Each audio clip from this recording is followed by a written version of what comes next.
NTN Televisión, lo que tienes que ver.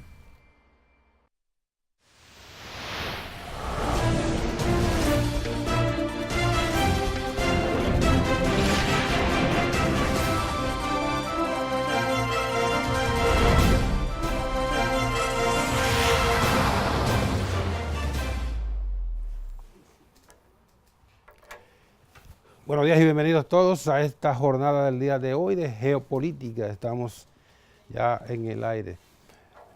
Hoy es lunes, estamos a 28 ya del mes de... Bájame eso. Te da un clic ahí para que eso se descargue. Arriba. No, ya. Aquí, donde está la nota. Ahí, aquí, Cali. Ahí, que se abra. Escúcheme, estoy instruyendo aquí a Cali que me descargue eso. Ya descargó, dámela.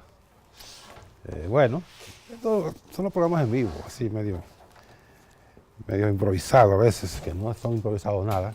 Pues bien, tenemos entonces que hoy es lunes, estamos a 28 del mes de enero, ya le quedan 3 días a este mes, el número 1 del año, para que le dé paso al segundo, que es el mes más corto del año. A ver, un par de machistas estaban hablando y a que tú no me dices cuál es el mes que las mujeres hablan menos. Dice, no, las mujeres hablan mucho todo el tiempo. Dice, no, en febrero, nada más tiene 28 días. Par de charlatanes. Pues bien, entonces recordamos que además de las plataformas de EN Televisión, tenemos también el audio en tiempo real en Samantha Radio Online, que se repite a las 11 de la noche. El día de hoy vamos a compartir con nuestro amigo el ingeniero Héctor Rodríguez Pimentel, ex senador de la República, es director del Instituto Nacional de Recursos Hidráulicos, INRI, del IAD, y también de INAVI. Una carrera burocrática muy intensa. Vamos a hablar con él de varias cosas. Es un dirigente del Partido Reformista Social Cristiano. Vamos a ver entonces cómo están las condiciones del tiempo en el día de hoy. Amaneció la capital lluviosa. Está de hecho una ligera llovizna ahora mismo. Vamos a ver por qué, a qué se debe según meteorología. Dice la Oficina Nacional de Meteorología, pronosticó para este lunes aguaceros moderados a fuertes en algunas localidades debido a los efectos de un sistema de alta presión ubicado sobre aguas del Atlántico Norte.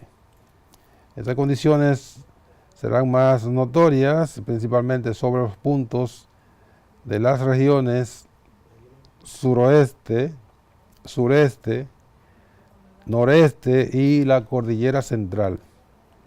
Para las próximas 18 horas se espera un aumento de la nubosidad debido a la aproximación de un sistema frontal que se ubicará en la porción oriental de Cuba y por los efectos del arrastre generados por vientos del este-sureste aquí en nuestro territorio. Las condiciones estarán provocando un cielo mayormente nublado con lluvias dispersas y ráfagas de viento ocasionales en las regiones que ya mencionamos. Ese es el informe del tiempo para el día de hoy. Vamos entonces a decir que en Brasil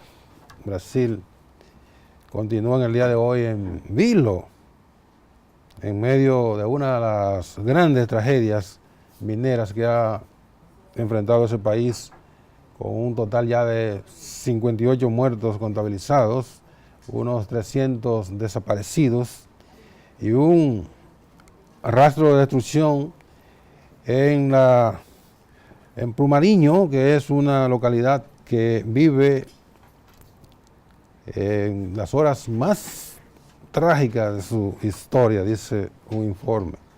El riesgo inminente de que una segunda represa de la mina Vale, se rompa y provoque una nueva catástrofe en la región, obligó en las últimas horas a paralizar las búsquedas de esos mineros que están desaparecidos y la evacuación de al menos 3.000 personas, aunque la mayoría ha sido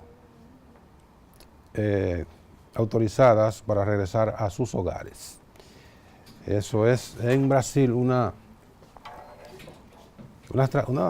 tragedia, de verdad que una tragedia. En Perú, ahí cerca, también hubo ayer eso fue el domingo en la noche, hubo una tragedia cuando un deslave arrasó con un bautizo, una boda.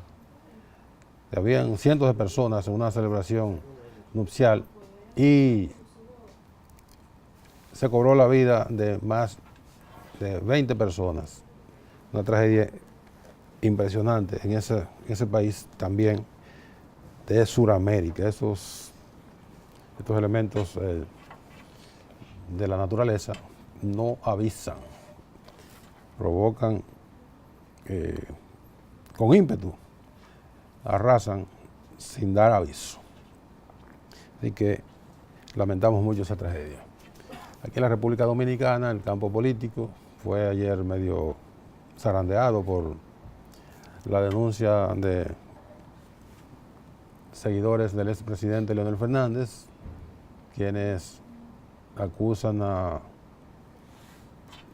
un sectores del gobierno, lo dijo así, ignominado, sectores del gobierno, de estar orquestando una campaña de descrédito, una campaña sucia contra el expresidente de la República.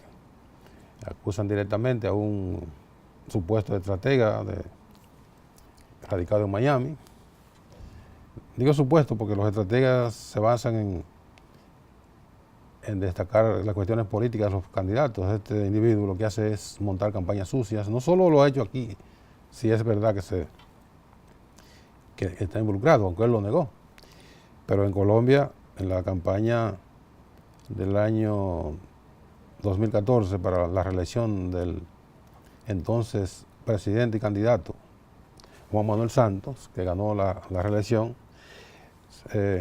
este personaje fue acusado y prácticamente imputado de haber orquestado una campaña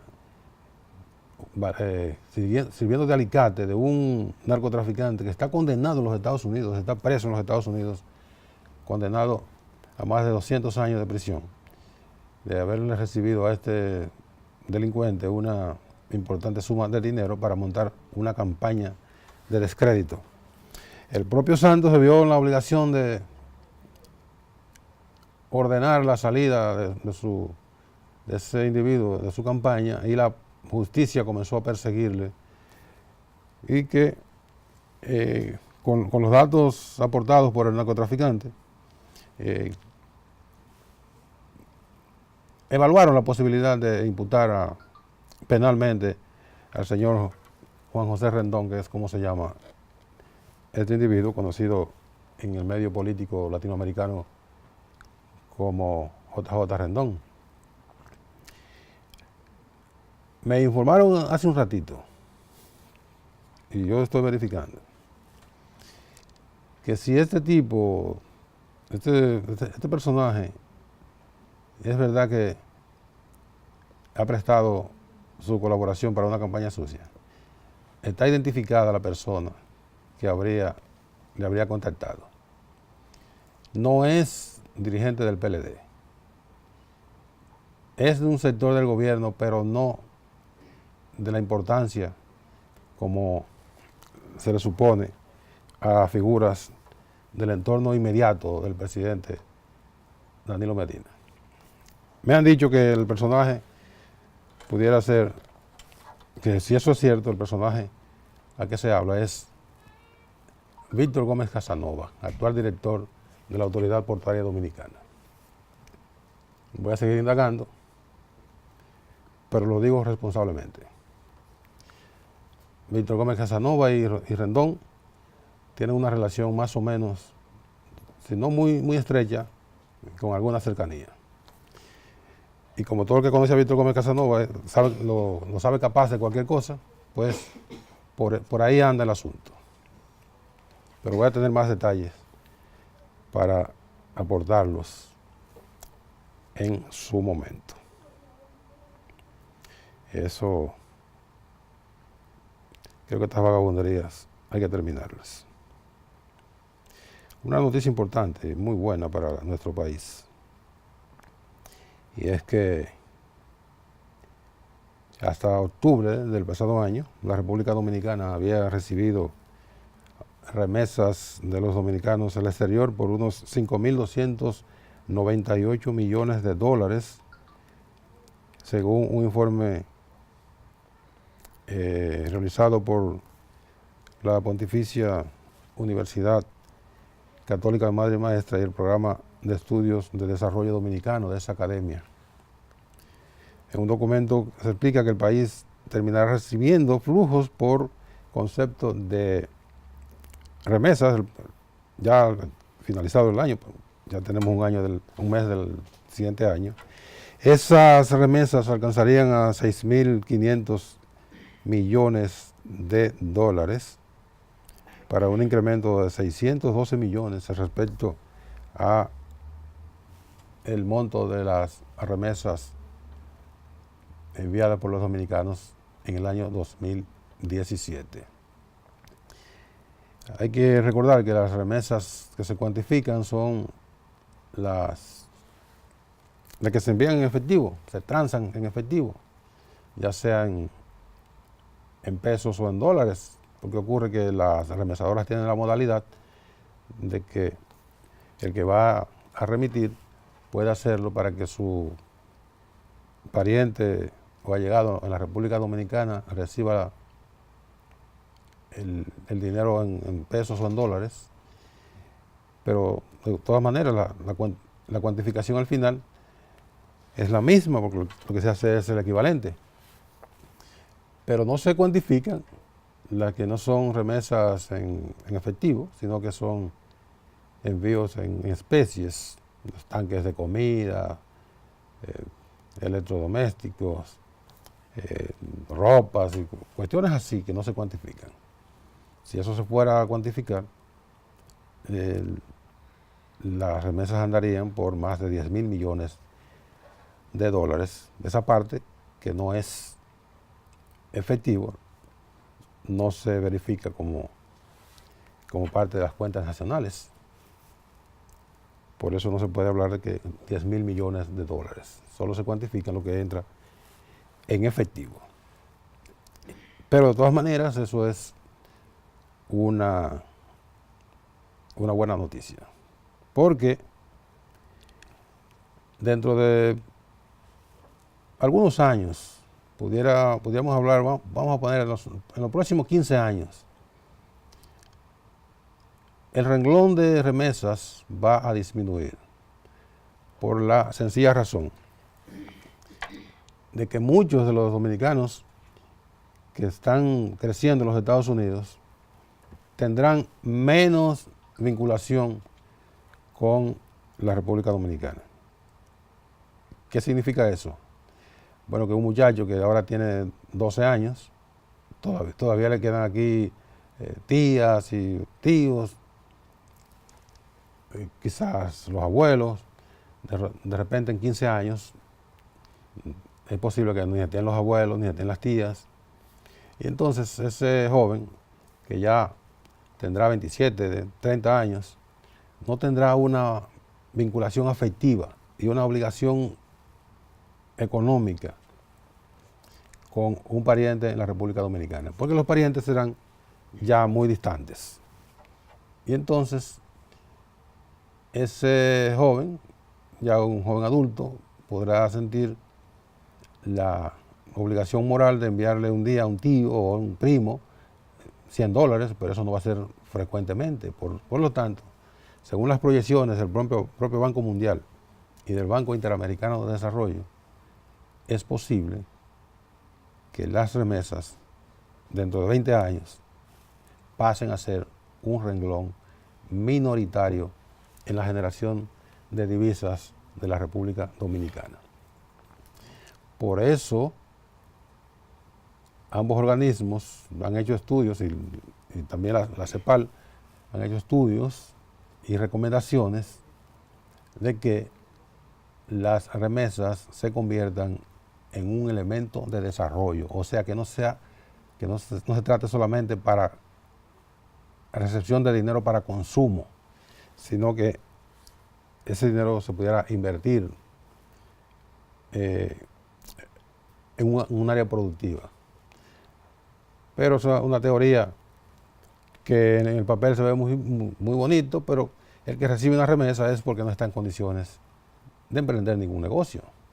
Justamente por eso depende del envío periódico de un familiar o un allegado de ese dinerito para resolver problemas urgentes, que son problemas de subsistencia. Nada más, no dinero para ahorrar ni nada de esto. De todas maneras, la noticia es importante. Sigue fuerte el envío de remesas, un crecimiento, como ya vimos, de más de 600 millones de un año al otro, lo que significa que debemos seguir cuidando ese elemento importante de la economía dominicana. Vamos a la pausa y regresamos casi de inmediato a conversar, como dijimos, con el ingeniero Héctor Rodríguez Pimentel.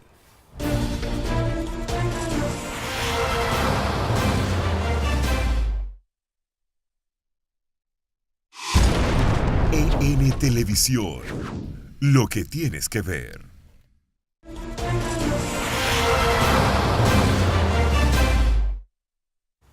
Seguimos en Geopolítica de este lunes, en la compañía grata de nuestro querido amigo y hermano Héctor Rodríguez Pimentel, ex director del Instituto Nacional de Recursos Hidráulicos, del IAD, del INAVI, ex senador.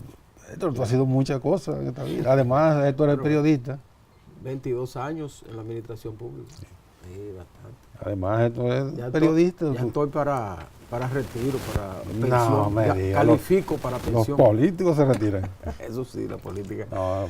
El político no puede retirarse porque la vida misma no se retira. La vida se vive hasta el último momento. Y tu vocación, ya sea política, sea lo que sea, tiene que vivirla hasta el último momento. Claro. Es decir, que el retiro de la muerte y punto. No, el retiro de trabajar, pero también es otra ficción. Sí. Porque tú sigues haciendo algo. Tú trabajas porque la mente sigue funcionando. Mientras esté funcionando la mente, está trabajando. Así es. Y de manera que...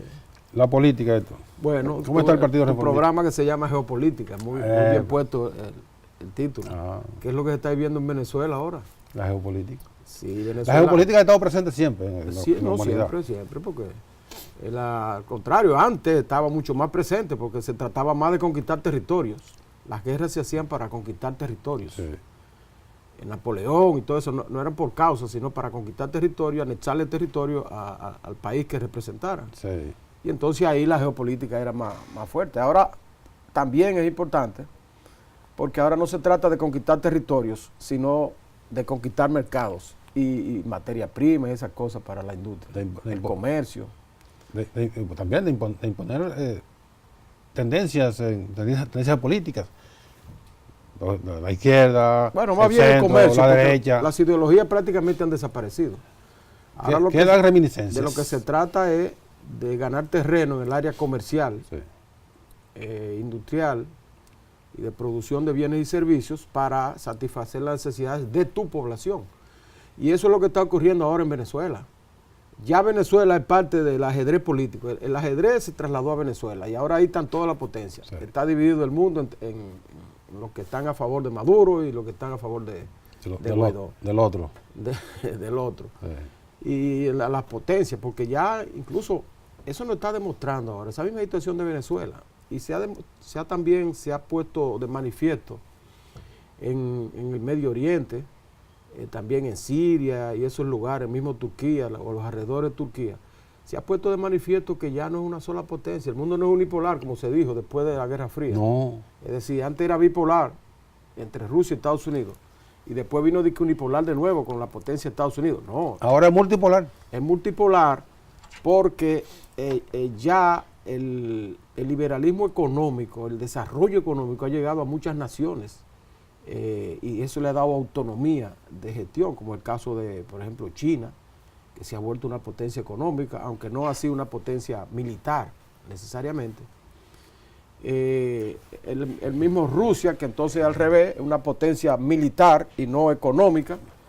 Turquía es un país grande, Claro. que ahora está tratando de recordar o de volver a los tiempos aquellos del Imperio Otomano.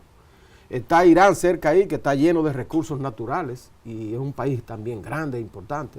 Y entonces los países latinoamericanos han descubierto que no solamente es aquí que se puede hacer comercio con los Estados Unidos, sino que también están esos países que, aunque lejanos, la tecnología, las nuevas tecnologías, Los acerca.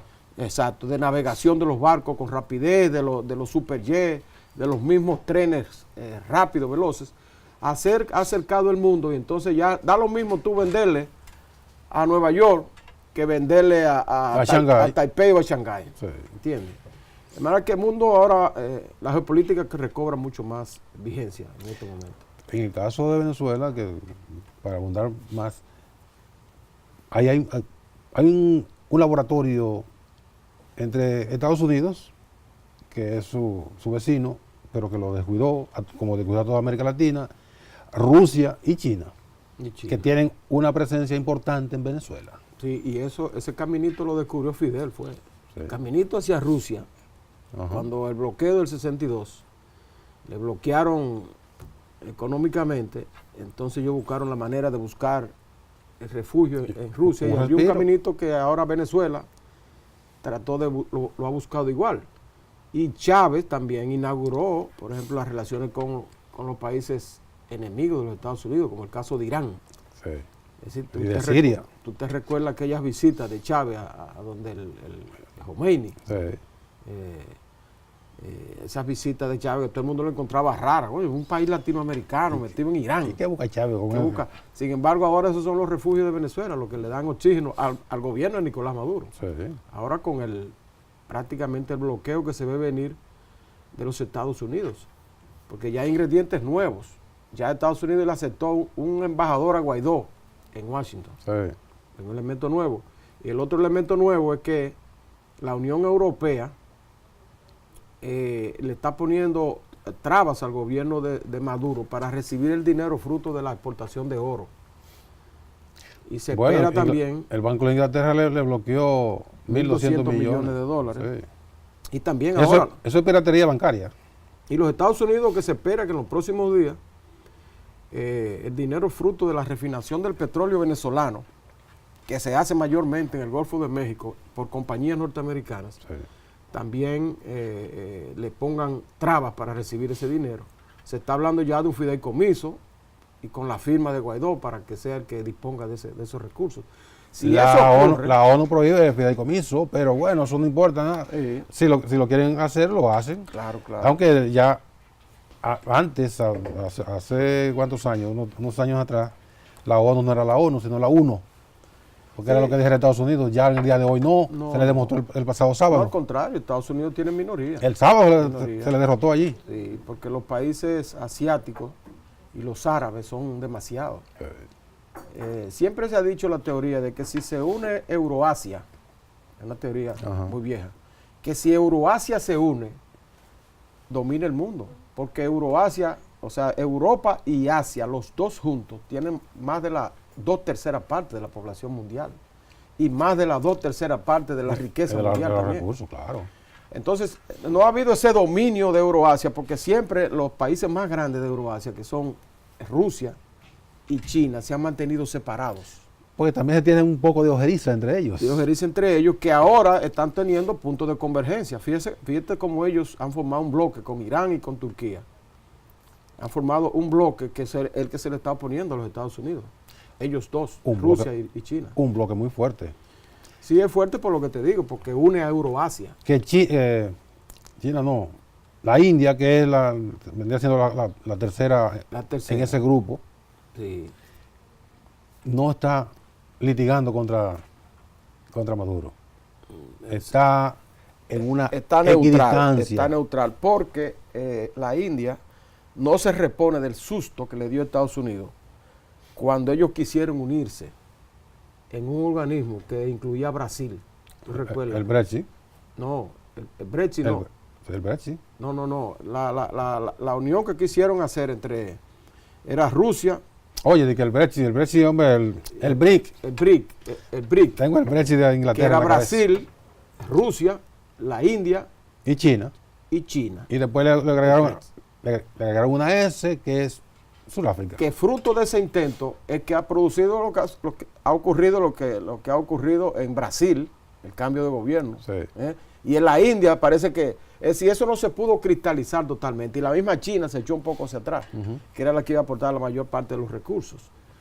Los Estados Unidos intervinieron rápidamente y disolvieron el BRIC. No lo disolvieron, porque O dejaron ese intento. trataron de boicotearlo y lo boicotearon. neutralizaron un poco. Lo neutralizaron bastante, porque Esa es la fíjate verdad. que ahora se está formando otro bloque, que es el bloque nuevo. Es un bloque que incluso no se ha formalizado, que es ese bloque formado por Rusia, China, Irán y Turquía. Turquía e Irán, Sí. que son los que están actuando en el plano internacional, tanto en Siria, en la misma guerra esa que se da en la frontera de Turquía, que están actuando conjuntamente en contra de los Estados Unidos. Sí. Y bueno, en el caso de Turquía es defendiéndose de los kurdos. De los kurdos en las fronteras, pero también del Estado Islámico. El También. Estado Islámico que actúa en Irán a sala libre y hace actos terroristas En Irak. contra Turquía. Actúa en Irak. Actúa en todo En su Irán- territorio. en Irán no. Irak, en En- Irak, en básicamente, que es el más, sí, que tiene ahí la frontera más grande. Exactamente. En el caso de América Latina, que nunca se ha unido, debió ser una especie de un bloque como Europa, América pero Latina aquí somos demasiado chismosos. nunca ha logrado una unificación. Y fíjate que prefieren mejor adherirse a otros bloques hacia afuera, de manera individual y no de manera conjunta. Sí. Nunca ha podido hacerlo. La OEA misma es un desastre. Eso no tiene nunca una posición homogénea, siempre parcial y con discusión y problemas. Sí.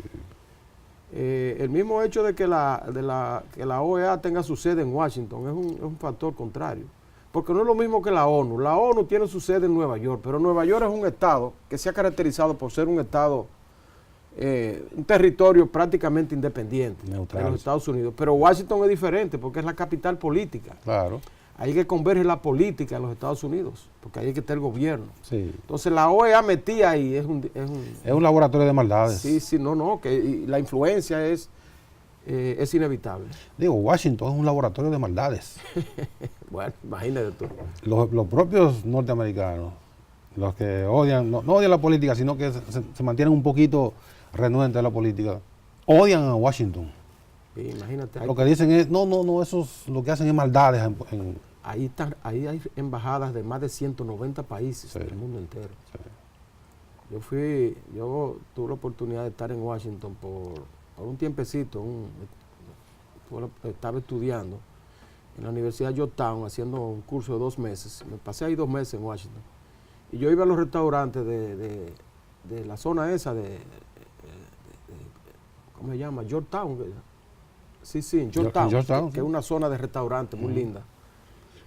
Y en cualquier restaurante tú te encontrabas 10 y 20 embajadores ahí. Sí. Tenía oportunidad, todos los lobistas van a todos esos restaurantes porque ahí los convergen encuentran. todos esos embajadores. Tú quieres ver el embajador de Italia, él va a estar al restaurante ahí. Y ahí que se hacen todos los cabildeos y negociaciones. Así es. En la República Dominicana entró como el Partido Reformista Social Cristiano, que tiene una ¿cómo se llama? Una relación medio de amor y odio entre todos ustedes. ¿Qué es lo que pasa allí? Bueno, la política dominicana, Nelson, está confusa, está indefinida, completamente indefinida. No hay ningún partido que tenga una ruta cierta hacia dónde va. Tú buscas, por ejemplo, y no es porque estén en los aprestos internos de escogerse a candidatura, nada, sino porque hay una indefinición interna de cada partido y también una indefinición en el país. Entonces eso mantiene prácticamente empantanada la política dominicana. Si tú te vas, por ejemplo, al PLD, tú sabes ya lo que hay ahí. Hay una lucha feroz, no solamente por la candidatura, es por espacio político, básicamente, por espacio político de 2 tendencias claramente ya definidas. Situación que Diferenciadas. diferenciadas. Era una situación que no se había dado antes dentro de ese partido, porque siempre ese partido llegaba hasta el momento de la candidatura y ahí mismo se unificaba.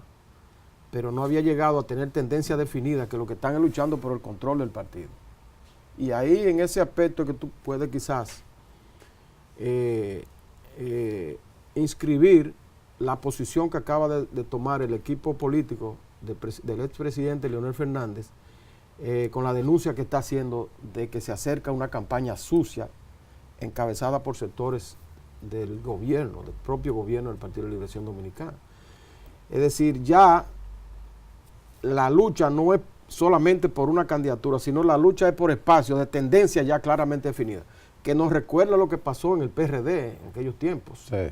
Que cuando esas tendencias se diferenciaron tanto, ya cuando llegaba el momento de coger un candidato, no había forma de que se unificaran, pues seguía la lucha. El PLD puede caer en esa situación y eso es lo que se está visualizando. O sea que más allá del control del gobierno, que es temporal, están buscando el Claro, control del partido, el control ya del partido definitivo. que es más a largo plazo. Porque ya algunos sectores al interno del PLD ven como mayores enemigos a sus adversarios internos que a los adversarios de fuera. Y eso es peligroso. Bueno, eso en cuanto al PLD. En el PLD, en el PRM, que es la principal fuerza de la oposición, está ocurriendo prácticamente lo mismo con otras características. ¿Cuáles son esas otras características? Por ejemplo, el PRM se le acusa de que no hace oposición. Y ellos dan declaraciones, pero es verdad, no tienen una oposición orquestada. ¿Pero qué es lo que quieren? ¿Que vayan para la calle con fusiles y cosas? Y no la tienen, no la tienen, ¿tú sabes por qué? O no se nota tanto. Porque a lo interno del PRM ya también se han diferenciado grupos que están girando alrededor de lo que está ocurriendo en el Partido de la Liberación Dominicana. Y algunos ya ven que si gana Leonel me favorece, o si gana Danilo me favorece. Y no puedo atacar a este porque si ataco a este y después cuando el otro gane, ese me puede apoyar. ¿Te das cuenta? Pero un partido de oposición no puede, no puede manejar esas variables. Está cometiendo ese error de que está cifrando su estrategia en el desenlace de otro partido político. Y eso es fatal, porque al momento que llega y ese partido se unifica, ya tú no tienes nada que hacer. Como yo he dicho muchas veces, criticando a los opositores que arman su estrategia con la estrategia del otro. Cuando aquel le cambia su estrategia, se queda Así es. Se queda en el aire. Y fíjate, un partido solamente llega al poder cuando se dedica a trabajar a la gente. Tú no puedes, a 2 años de unas elecciones, estar haciendo estrategia con relación al otro partido, porque te va a quedar atrapado. El PLD está en su búsqueda de un candidato, y entonces tú vas a estar pensando, si yo ataco a este candidato, a este precandidato, y después resulta que es el otro el candidato, entonces este no me va a apoyar a mí. Eso es lo que está pensando la oposición. Por eso tú ves, algunos de la oposición piensa, bueno, yo estoy con que gane Danilo. Ellos apuestan a que Danilo se imponga. A las candidaturas. Algunos apuestan a que se imponga Danilo, otros apuestan a que se imponga Leonel. Déjalo ahí mismo. Unos apuestan a que se imponga Danilo y otros a que se imponga Leonel. Sí. Ese va a ser el comienzo del próximo segmento. Okay. Seguimos en un ratito con Héctor Rodríguez Pimentel.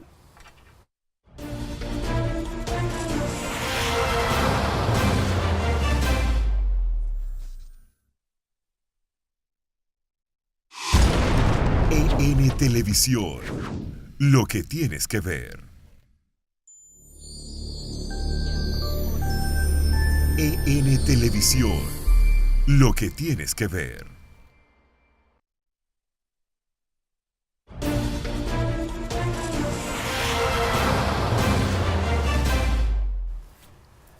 Bien, seguimos conversando con Héctor Rodríguez Pimentel, dirigente del Partido Reformista Social Cristiano, pero además es un analista, porque Héctor, además de que estudió periodismo, también lo ejerció un tiempo y ejerció como docente en el Instituto Dominicano de Periodismo. Así que, ¿eres periodista también? Oh, claro, no, mi primera profesión. Sí. Porque yo estudié periodismo primero. Yo me inscribí en el Instituto Dominicano de Periodistas en el 1972 y me gradué en el 1974. Sí. A partir de ahí fui profesor durante casi 10 años, hasta el 84. Sí. Mientras ejercía también el periodismo, porque yo fui el entrevistador número 1 del Canal 7 en aquellos tiempos de Pepe Bonilla, ¿se recuerda? Sí. Se llamaba Noticiario Nacional. Correcto. Quien lo dirigía era un cubano llamado Eddie Palmer. y Rosendo Sepúlveda. ¿Te acuerdas de Rosendo? Que Que fue era el corresponsal de EFE aquí. Corresponsal de EFE aquí, el primer corresponsal de EFE. Sí. Y entonces ahí, Noticiario Nacional, yo era el entrevistador político. Ahí duró un tiempo largo. Después fui también presidente de la Asociación de Periodistas y Escritores. Sí, o sea que- sí. Y fui de los fundadores del Colegio de Periodistas también. Sí, Yo tengo de los primeros carnets de inscripción. El mío es el número 23 ahí estábamos. del colegio. Ahí estábamos. Sí. El mío es 70 y cuánto es. 70 y algo. Sí, yo participé incluso muy activo en la promulgación de la ley. Esos líos que hubo con Germán Emilio Hornes y el Caribe. Ahí yo no podía activar mucho porque yo estaba en el Caribe, entonces trabajaba don en el Germán Caribe. era medio complicado. Don Germán Emilio lo que no quería era el porcentaje que había que pagar de la publicidad. al No, colegio. no, eso era accesorio. Él lo que no quería era que se obligara a nadie a pertenecer a una Era institución. obligatorio. Y tuvo razón, porque después eso no ha sido letra muerta. Exactamente. O sea, porque el periodismo es una profesión muy sui generis. Es decir, no, el asalariado no es solo el periodista, porque el periodismo puede ser liberal, tú no puede que no reciba ningún salario ni nada y te dedica al periodismo. Es una profesión liberal. De hecho, ahora la nueva tecnología con el asunto de las redes sociales y el internet y eso, ha desbordado todo eso de la colegiación, Pero vamos a hablar, para que cierre el tema de de la política. que si unos quieren que gane Leonel, otro que gane Danilo internamente en el PLD, eso en el caso del PRM. Mire el caso del PRM. Por ejemplo, ¿por qué tú ves que en el PRM, por ejemplo, porque ya hay dos grupos en el PRM, está el grupo de Abinader y está el grupo de Hipólito Mejía. Sí. El grupo de Abinader no ataca mucho a Danilo Medina. ¿Por qué? Porque piensa que el candidato va a ser Leonel Fernández y entonces que Danilo Medina, como tiene cierta diferencia con Leonel Fernández, podría apoyar a Abinader. Ah, Y el otro grupo no ataca por lo mismo al gobierno porque tiene también esa esperanza. Entonces eso hace que ese partido se mantenga en una ambigüedad de discurso que le está afectando. Por eso tú ves que cada vez que tiran una encuesta, la candidatura del PRM sale en situación similar a la de las elecciones en pasadas. lo mismo que sacó. Sí, o o sea, menos. no crece mucho por eso. Y eso también ha propiciado que la política dominicana hoy esté dividida entre Leonel y Danilo. Y la gente ya le ha dado el papel a Leonel de opositor y a Danilo oficial. Entonces, Que al o es final- Danilo o es Leonel. Que al final hegemoniza el PLD. Es lo mismo, exacto, el propio PLD. Y cuando tú ves las encuestas, entre los dos suman una cantidad que le dan ganancia en primera vuelta. Sí. Eso se debe en gran medida a esa política tibia que lleva a cabo la oposición con relación al PLD. Bueno, eso va a ser bastante complicado entonces, pero hay fechas fatales, como dicen los abogados. En lo que se refiere a mi partido, el Partido Reformista Social Cristiano Nelson, tuvo una situación muy difícil recientemente con la división interna por la dirección del partido. Finalmente, una de las tendencias, uno de los grupos logró ganancia de causa en los tribunales. Pero eso no necesariamente unificó el partido, porque el otro grupo se mantiene receloso y no ha querido entrar a los trabajos del partido. Entonces eso mantiene el Partido Reformista trabajando, nadando con un solo brazo. Al nadar con un solo brazo disminuye su avance. Sí. Y está ahí, se está haciendo un gran trabajo ahora en la parte organizativa, se está recorriendo el país tratando de organizar el partido y en muchos lugares el partido se ha fortalecido y puede jugar un papel. El partido, por lo menos, el Partido Reformista tiene asegurado su permanencia como partido mayoritario. Es indiscutiblemente que cualquier escenario va a sacar más del 5% de los votos. Pero como opción de poder todavía no se le vislumbra, como una opción clara de poder, como uno pensó que a esta altura podía ser. Bueno, de manera individual, pero si forma parte de un bloque. Bueno, exactamente, pero todavía no hay definición de qué bloque puede reforzar. Sí.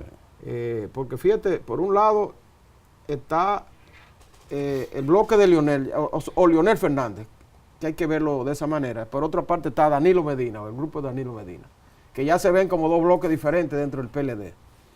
Por otra parte está entonces Abinader, el PRM, que mantiene más unidad, eso hay que decirlo, se mantiene mucho más unido, aunque tiene dos tendencias definidas. Y por otro lado está entonces los partidos emergentes, que han visto que la nueva ley de partidos es una amenaza para su subsistencia y se han nucleado en un grupo que se dice Juntos Podemos, se llama, que creo que lo lidera Peñaguaba. Pero ese Podemos es de España. Sí, Y no pudo tampoco. Juntos Podemos, entonces están tratando también de nuclear. El Partido Reformista se mantiene como entidad independiente todavía, se ha inclinado por ninguna de los grupos. Ya acabó el tiempo, Héctor. Sí. Antigua, hay que tener varias horas para hablar. Sí, tiene mucho material. Por lo Gracias. menos varios programas que podemos hacer. Sí, así es. Gracias al ingeniero Héctor Rodríguez Pimentel, dirigente del Partido Reformista Social Cristiano. También dirige un digital que se llama, ¿cómo se llama el digital? Notimas.net. Notimas.net, el digital de Héctor Rodríguez Pimentel. Gracias a ustedes por su atención. Mañana, Dios mediante, a las 11 de la mañana, otra entrega de Geopolítica. Sigan con EN Meridiano.